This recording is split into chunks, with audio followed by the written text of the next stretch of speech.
Hi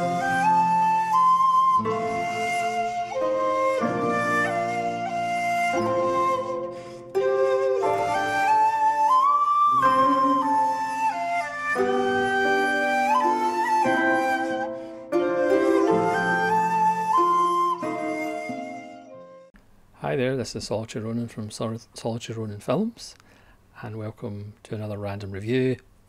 Today's random review comes from 1983, and this is Testament. It's not a film about the Bay Area thrash legends. This is a film about nuclear war and the effects of nuclear war on a small town in America. This is an imprint Blu-ray release. Spine number 170 for the kids keeping score at home. Again, as with imprints, you get an alternate artwork image on the inside. This edition has two commentaries, one from television movie expert Amanda Reyes from 2022, and an audio commentary by David J. Moore, author of World Gone Wild, A Survivor's Guide to Post-Apocalyptic Movies from 2022.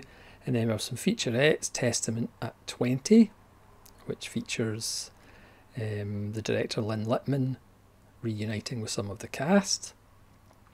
Testament Nuclear Thoughts, a featurette, and a wonderful informative timeline of the nuclear age from 1942 onwards, and you get a trailer. This film stars Jane Alexander, one of the more underrated actors of the 70s, but my favourite performance by Jane Alexander is in Sunshine State, where she actually plays a character who runs a local theatre group, and in this film Testament she's a mother, wife, and she runs a theatre group for children. But this is probably her finest hour. I mean, this is really her film as the matriarch of this family in a small town, and her three children, a daughter and two sons, one of whom is Lucas Haas, and one of whom is, I could be wrong, but I do believe he is the little boy from Airplane, 3 years older, after his visit to Turkish prisons and watching plenty of Gladiator films. So this is a very, I believe it was a television film. I don't know whether it actually appeared in theatres. Lucas Haas seems to suggest it did at some point. So it's a very documentary-like film. It's very flat, it's not stylistic. We see the minutiae of the family. The husband played by William Devane, even though he goes away in business. So it is left to Jane Alexander to keep the family afloat and alive. They just hear something on the news that bombs have dropped in the East Coast in New York. And then this isn't a special effects laden Hollywood blockbuster. So as the DP says in one of the featurettes, they just put huge lights in the front garden. So it's literally just a flash of white light. And then it's just watching this small town deteriorate as everybody dies off from radiation. It's a wonderful, cheery little film. It's perhaps not as bleak as something like Threads or When the Wind Blows, because the British do tend to make apocalyptic films even bleaker than you would think they would be. But this one's a wonderful little charmer, basically because of Jane Alexander's just wonderful performance. It also kind of focuses on the minutiae of family life, the minutiae, the repeated routine of day after day, and it doesn't really change that much once they're dealing with the after effects. of nuclear bombs dropping. It's wonderful how they treat the dead kind of changes throughout the length of the film. Obviously, initially when people start dying, they get proper burials and services and coffins. But as the film progresses, it becomes blankets, burying your family members in your own garden, and sheets, bed linen, and then eventually it gets to, you just wrap them up, put them in a pickup, drive them to the large bonfire in the middle of town and just throw them in the bonfire. So it's a lovely progression as the way they treat the dead. As with all small communities, all it takes is a small thing like a nuclear war, and people start breaking into each other's houses, trying to steal food, get supplies. You know, the daughter of the family wants to use some food to feed a stray cat. Jane Alexander makes her house essentially a haven for kids who've lost their parents.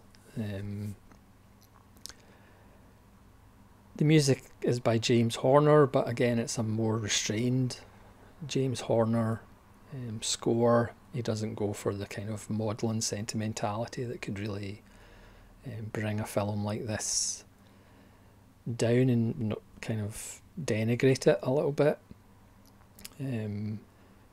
Children are not saved from death. Nobody's saved from death, so it doesn't have an idealistic, it's okay, the kids will live.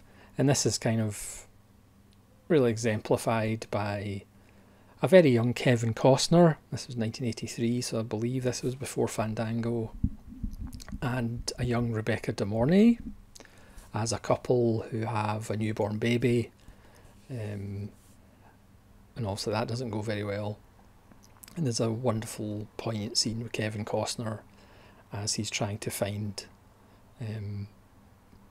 something to put the baby in.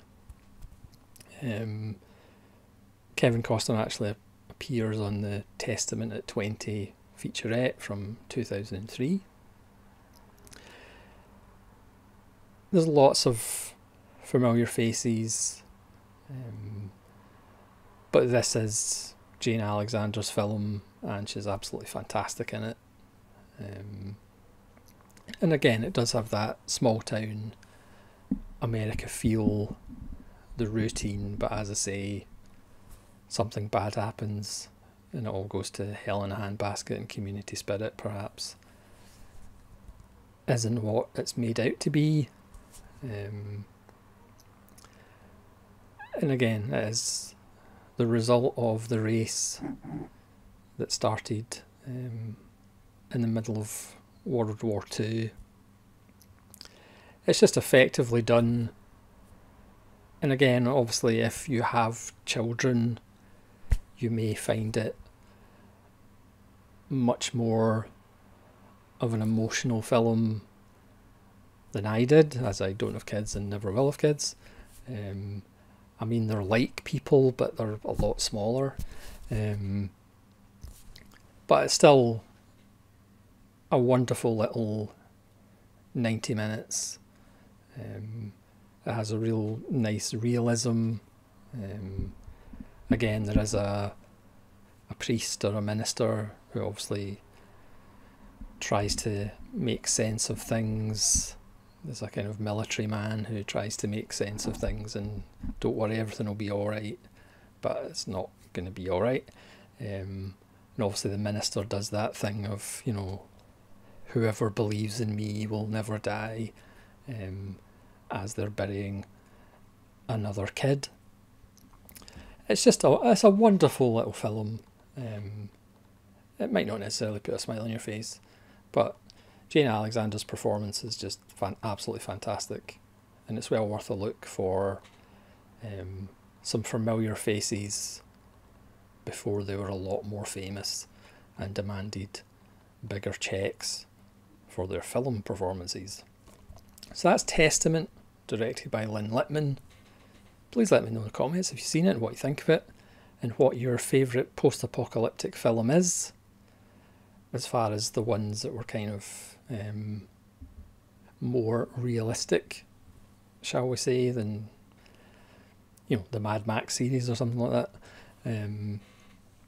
Obviously Peter Watkins' War Game is probably the epitome of how to scare the living doo-doo out of people. But this is just a wonderful little film, and a really nice release by Imprint.